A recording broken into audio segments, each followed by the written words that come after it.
Oke, selamat siang mahasiswa. Kembali lagi di mata kuliah metode penelitian. Kali ini kita akan membahas tentang etnografi. Yang sebelumnya kita sudah membahas tentang case tadi ya, studi kasus. Kita lanjut ke pembahasan etnografi. Saya materi ini saya ambil dari buku babornya ya, dari buku terbitan tahun berapa ini? 1979. Karya dari James P. Bradley tentang The Ethnographic Interview. Jadi buku ini membahas tentang etnografi khususnya ya. Yang bab pertama itu tentang penelitian etnografi, kemudian di bagian keduanya itu tentang bagaimana mengembangkan tahapan penelitiannya. Jadi kalau kalian nantinya berminat untuk ikut apa ikut maksudnya akan memakai etnografi ini, silahkan kalian coba cari buku ini. Ada kok yang terjemahan bahasa Indonesianya ya. Ya, oke, kita lanjut aja. Jadi etnografi itu apa? Etnografi is the work of describing a culture. Etnografi adalah pekerjaan atau karya yang mendeskripsikan suatu kebudayaan. Nah, the essential core of this activity. Jadi intisari dari etnografi ini itu tujuannya untuk memahami cara hidup orang lain dari sudut pandang orang tersebut. Jadi bukan dari sudut pandang kita ya. Memahami cara hidup orang lain dari sudut pandang orang yang kita observasi tersebut. Jadi di sini tuh ada kata native. Native di sini tuh bisa diartikan sebagai pribumi atau asal atau alamiah. Jadi dari sudut pandang orang yang kita amati gitu ya. Jadi kemudian ada notes juga, other than studying people, ethnography means learning from people. Jadi timbang belajar dari orang lain, etnografi itu artinya adalah ini studying people ya, mempelajari orang lain. Bukannya mempelajari orang lain, tapi belajar dari orang lain. Jadi kalau di bukunya si Bradley ini tuh kasih contoh ya si Elizabeth Marshall ini. Jadi dia tuh saintis, dia itu travel ke Kalahari, gurun Kalahari ya, desa tuh gurun ya, nah, dengan keluarganya dan dengan beberapa peneliti. Jadi di situ ceritanya itu dia ketemulah sama pribumi sana, native-nya sana, dengan bahasa yang tentunya sangat berbeda dengan mereka ya. Nah, di sana itu mereka itu malah apa ya? Malah belajar dari orang orang pribumi tersebut di mana orang pribumi tersebut malah menjelaskan, "Oh, ini loh, kalau batu itu bahasanya ini, kalau tanah bahasanya ini," kayak gitu.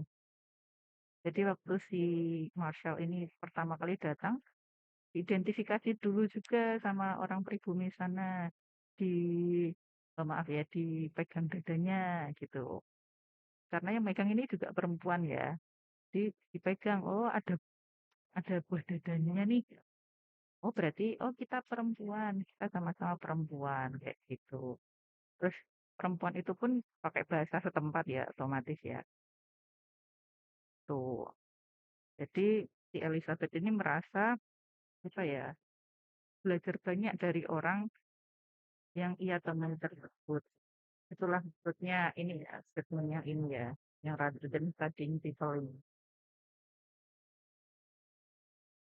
Oke, ini berisik ya, semoga nggak masuk ke audio.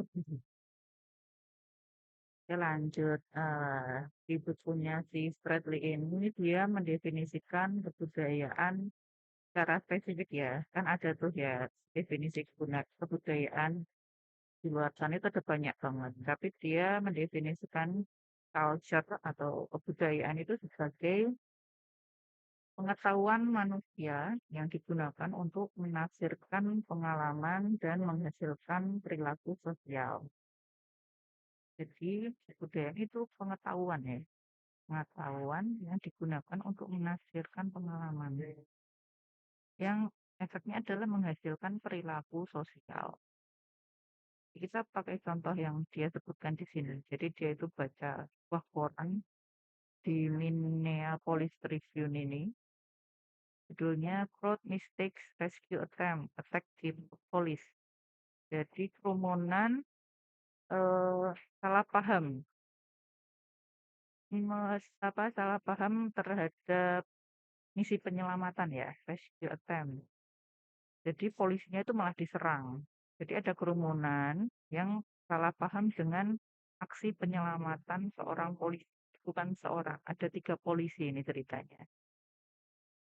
Jadi di tahun sekian ya, ini kan memang buku lama ya. Di tahun 1973 ini, di lokasinya ada di Hartford, Connecticut. Kalau saya searching ini ada di New York atau US ya, US lah, US. Jadi ada 3 polisi yang giving a heart massage, pompa jantung, memijat jantung, memberikan pompa jantung dan memberikan oksigen kepada victim ini korban dari serangan jantung. Ada orang yang kena serangan jantung di hari Jumat ini, ditolonglah sama 3 polisi dengan cara pompa jantung gitu ya, pompa jantungnya. Mereka bertiga ini, polisi ini, justru diserang oleh kerumunan kira-kira 75 hingga 100 orang ya, yang nampaknya friendly, nampaknya tidak paham apa yang polisi lakukan gitu. Jadi 3 polisi itu kan melakukan bantuan ya, karena ada yang serangan jantung dibantulah dengan memompa jantung di depan dadanya gitu kan. Nah, ada 70 kerumunan orang ini itu pikirannya itu tidak menolong, bukan menolong tapi malah pikirannya itu ternyata ini di selanjutnya itu gini dijelaskan. Polisi lain menghalau kerumunan yang kebanyakan adalah Spanish, orang-orang Spanyol ya. Itu hingga ambulans datang. Polisi mengatakan bahwa mereka mencoba untuk menjelaskan kepada kerumunan apa yang mereka lakukan. Tapi kerumunan nampaknya berpikir bahwa mereka itu sedang memukuli si perempuan. Nah, itu jadi salah paham ya. Terus meskipun polisi itu sudah memberikan pertolongan ya kepada korban, ternyata korbannya akhirnya ya meninggal. Tuh, karena akhirnya ini kan polisinya yang diserang kan. Polisi mau nolong di perempuan itu korban serangan jantung malah diserang oleh kerumunan orang Spanish. Di sini itu ceritanya ada orang Spanyol gitu ya, kerumunan orang Spanyol. Nah, di sini itu ini kita bisa lihat gimana orang nih poin yang di bawah ini. Di sini kita bisa melihat bagaimana orang menggunakan kebudayaannya.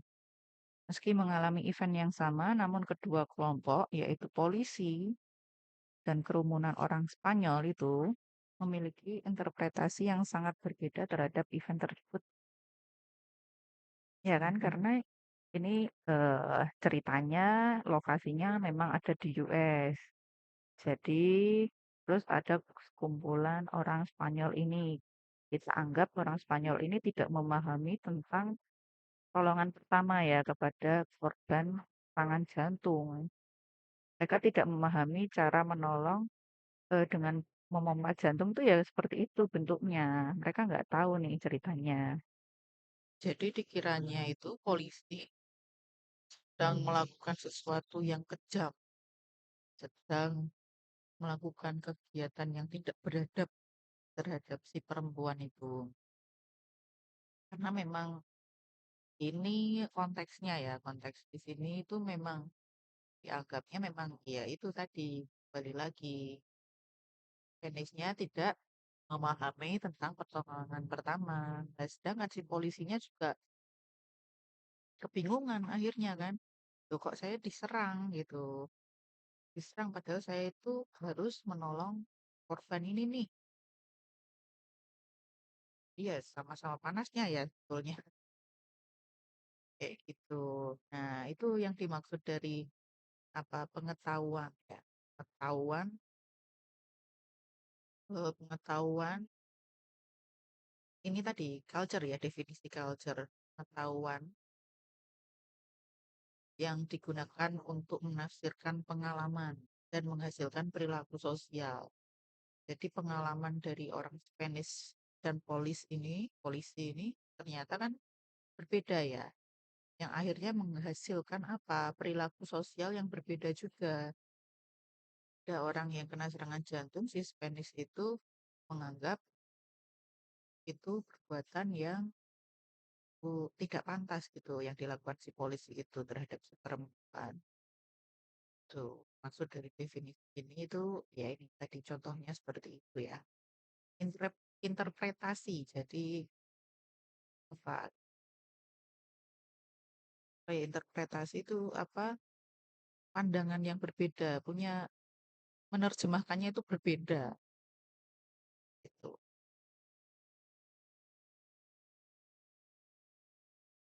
Nah, lanjut.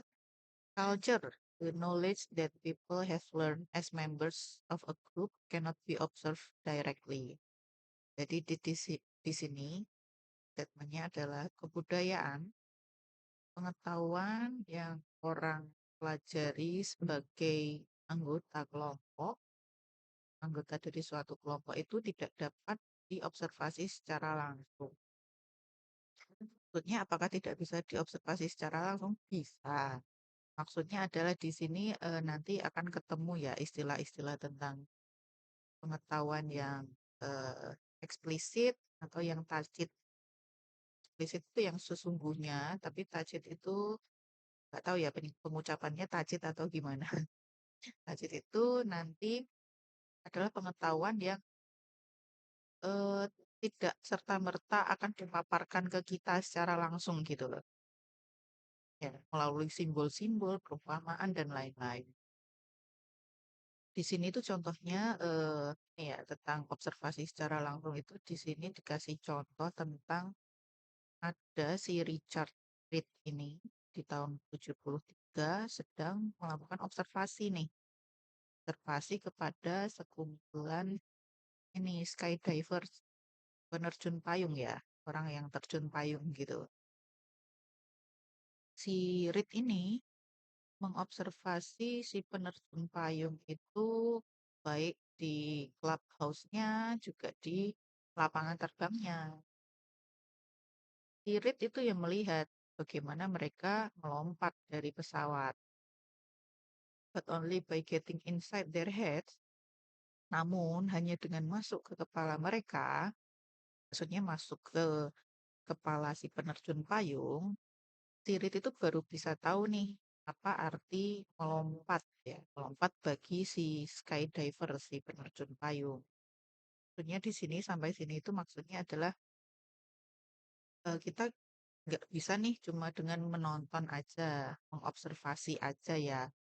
Oh itu ya lompat aja berarti ya lompat dari pesawat ya udah gitu, tok gitu. Ternyata waktu setelah dikaji lebih dalam, meskipun sulit, ini katanya adalah this should not be an impossible feat. Jadi nggak mustahil juga sih untuk meneliti hal ini. eh Sampai mana tadi? Aduh, should not be impossible. Jadi bukan bukan hal yang terlalu mustahil, mustahil maksudnya. Mustahil juga sih, bisa kok diteliti. Cuma kita butuh waktu nih untuk memahami. Ternyata di sini di teks selanjutnya itu, oh belum, ding. Oh enggak saya masukkan ternyata. Jadi ternyata eh, melompat, melompat dari pesawat itu di bukunya si Spratly itu dikatakan penelitian Reed ini melompat itu jumping itu ada tiga arti nih. Ada tiga arti saya agak lupa kok enggak saya masukkan ya. Saya agak lupa yang pertama itu ya ya udah jumping for fun, jumping untuk bersenang-senang aja, untuk hobi mereka, untuk bersenang-senang. Ada juga jumping yang untuk melatih, sepertinya melatih ya, kalau tidak salah ya. Melatih bagaimana tentang tiga hal, entah pendaratan, entah tentang mengendalikan payungnya, entah tentang ya eh, hal-hal pakem tentang terjun payung gitu ya. Dengan benar, melakukan terjun payung dengan benar. Lalu ada juga yang ketiga itu jumping untuk kejuaraan yang bergrup. Ya, kan ada tuh ya terjun payung yang apa bergrup gitu ya, entah gandeng-gandengan, entah nanti kayak gimana gitu kan ya. Nah, itu ternyata setelah dianalisis lebih dalam, diobservasi lebih dalam, itu ada tiga bentuk jumping, nggak hanya jumping gitu ya. Ada tiga bentuk lompatan. Nggak hanya melompat aja for fun ya, untuk senang-senang. Ternyata ada juga untuk yang benar bagaimana, lalu untuk kejuaraan juga bagaimana. Maksudnya begitu. Nah, ini sometimes cultural knowledge is communicated by language in such a direct manner that we can make inference with great ease. Jadi kadang pengetahuan kultural tentang budaya itu dikomunikasikan dengan bahasa yang langsung gitu ya, dengan langsung, secara langsung. Jadi kita dapat memahaminya dengan mudah. Seperti kayak instruksi kepada anak-anak, cuci tangan sebelum makan, jangan apa ini, don't go swimming, jangan berenang setelah kamu makan. Nanti kamu kram perut loh, kayak gitu. Itu contoh-contoh dari explicit cultural knowledge. Jadi pengetahuan budaya yang eksplisit, yang ditampilkan secara langsung gitu ya. Dan kita langsung memahami, oh ya, oh gitu. In his study of skydivers, Reed learned from informant that the jumps he observed actually involve three different kind. Oh, di sini ternyata dia setelah ya ya ya di sini ada tiga jenis nih. Setelah dia ketemu informan, ternyata ada tiga jenis jump. Aduh, ya melompat. Yang pertama fun jump, melompat untuk bersenang-senang. Kemudian single word to perfect three form of falling. Ini saya kurang paham ya. Kayaknya memang, oh maksudnya ini terjun payung sendirian ya. Untuk menyempurnakan tiga bentuk apa ya, eh jatuh ya, iya, falling itu kan jatuh ya. Untuk menghindari, untuk jatuh dengan perfect gitu, kayak untuk mendarat dengan perfect, dengan sempurna.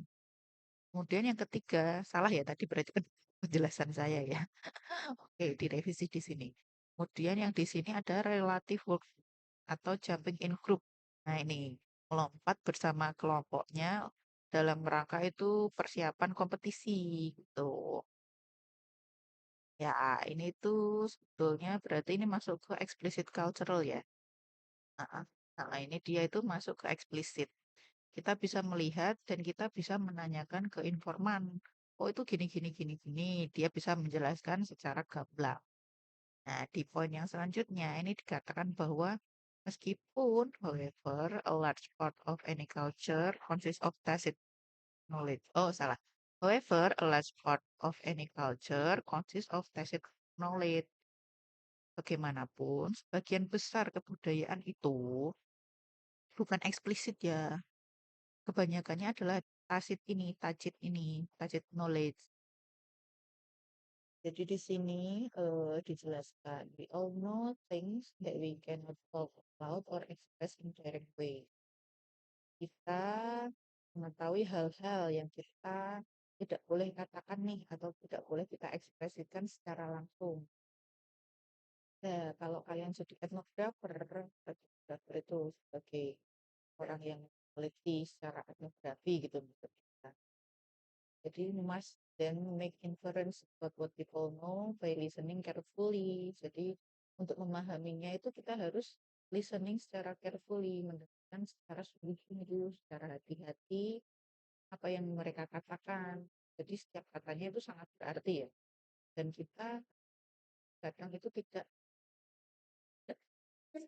bukan yang sesungguhnya gitu, bukan hal yang ingin yang dia maksud gitu.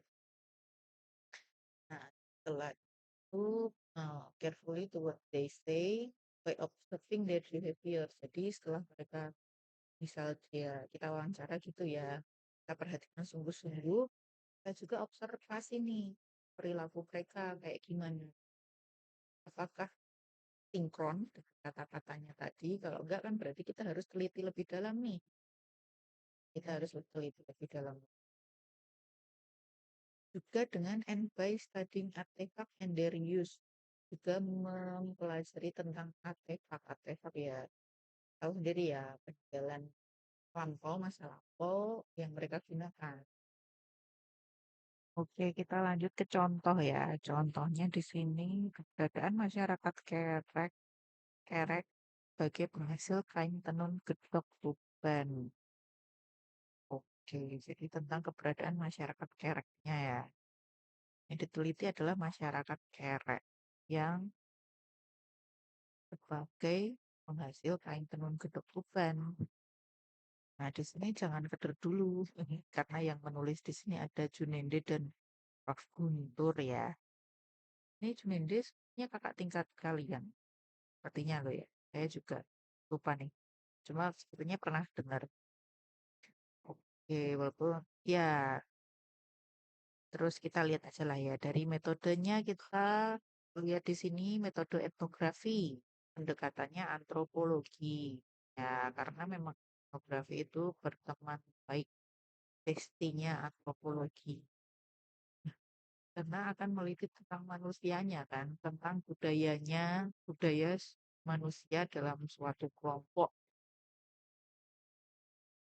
Meneliti budaya orang dari kelompok yang sama, yang berbagi kebudayaan yang sama. Nah, itu. Ini dia mempelajari tentang apa? Oh, perjalanan sejarah, kondisi masyarakat, kondisi lingkungan, kemudian khususnya adalah sebagai penghasil kain tenun gedok Tuban itu loh. Tuh, oke. Nah, sebetulnya kita juga bisa kok melakukan beratnya sering itu dilakukan istilahnya apa ya mini etnografi gitu. Ada yang menyebutnya mini etnografi karena memang kita nggak bisa nih sampai berbulan-bulan menetap di suatu tempat untuk mempelajari karakteristik budaya yang ingin kita teliti di suatu apa ya lingkungan budaya gitu ya masyarakat gitu. Keterbatasan kita ya, apalagi ini untuk skripsi gitu. Nah, bisa kok kita ambil misal tokohnya gitu, tokohnya kita beratnya berada di sana selama paling enggak itu kalau di penelitian etnografi itu kalau komentar-komentarnya bukan komentar apa ya ada nih ceritanya ada peneliti etnografer gitu dia itu berada di lapangan selama 2 minggu gitu 2 minggu terus menulis karya etnografi. Nah, dari sini para etnografer lain itu menganggap itu nggak bisa nih, ini bukan karya etnografi nih. Kurang lama kamu di sananya kayak gitu. Ada yang seperti itu juga. Tapi kalau untuk skripsi ya, kelas skripsi kan kalian ini skripsi. Menurut saya dengan 2 minggu sampai 1 bulan aja gitu ya, itu cukup kok sebetulnya. Dan itu bisa kalian siasati kalau kalian ini belum KKP, belum magang, itu bisa nih kalian masukkan ke sana aja. Jadi kalian ini kan udah punya nih proposal gitu. Misal kalian mau memilih studi etnografi ya. Ya udah sekalian aja. Kalian waktu KKP sama magang itu kalian langsung aja sekalian meneliti tentang kebudayaan yang ada di sana. Entah ya ya otomatis kalian kan sudah apa ya berpartisipasi ya di dalamnya ya. Kalian juga mengobservasi kan otomatis. Jadi daripada kerja 2 kali, ya udah sekalian aja. Kalau tipsnya sih kayak gitu ya kalau dari saya. Itu kalau belum KKP, belum magang. Kalau udah ya ya ya udah kalian terjun lagi berarti nggak masalah sih. Tuh ya. Ada juga ini contoh selanjutnya adalah Ria Gerabah Bumi Jaya, pendidikan keluarga pada perajin Bumi Jaya. Nah, di sini yang ditekankan itu adalah dia dapat nih tentang kebudayaannya itu apa? Tentang pendidikan keluarga pada itu perajin itu, pendidikan keluarga tuh. Ternyata mempertahankan kerajinan. Kenapa bisa bertahan nih kerajinan tradisionalnya? Karena ada pendidikan keluarga, ada pendidikan ibaratnya seorang tuanya nih perajin ya. Itu mereka dididik nih untuk ibaratnya melanjutkan usaha tersebut, melakukan kerajinan tersebut gitu. Jadi makanya tetap berlangsung sampai sekarang itu karena begitu ternyata estafet terus dari zaman dulu itu sampai ke anak anak cucu gitu ibaratnya sampai cucu cicit sampai ya itu canggah dan seterusnya. Ya makanya tetap bertahan karena seperti itu. Mungkin nanti juga saya belum baca ini secara lengkap ya. Bisa jadi nanti temuannya juga, oh ternyata itu sudah tradisi nih dan harus diteruskan oleh anak cucunya. Nggak boleh nih diteruskan oleh orang lain. Nah mungkin ya, ini kan mungkin ya, ini mungkin aja sih.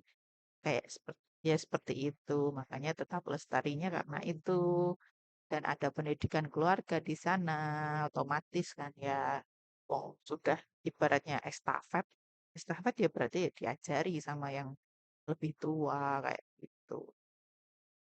Itu. Oke, yang terakhir ini ada juga tapi contohnya itu ini dari pendidikan sejarah ya. Dan sejarah dia itu industri batik. Ki Gereng tahun 2010-2020. Nah, kalau ini kan dia meneliti tentang perkembangan ya, perkembangan industrinya ya. Mungkin kalau kalian ya sebagai mahasiswa pria, bisa nih kalian meneliti tentang perkembangan motifnya, ya. Perkembangan motifnya, terus kalian kaji secara mungkin apa simbolik, semiotik, dan lain sebagainya. Itu bisa.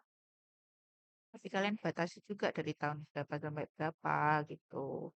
Itu juga bisa kan sebetulnya. Nanti kalian terjun di lapangan sambil menggali nih dari masyarakat sana itu kenapa kok motif ini tuh ada di tahun sekian.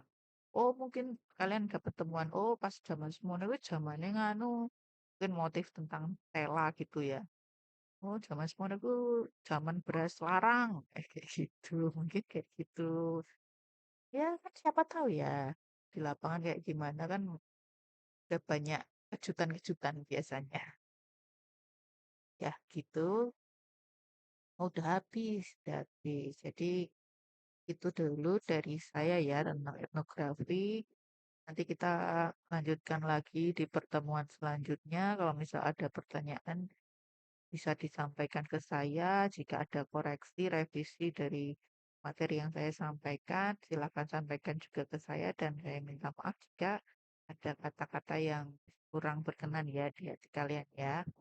Ya saya mohon maaf. Terima kasih atas perhatiannya. Selamat siang.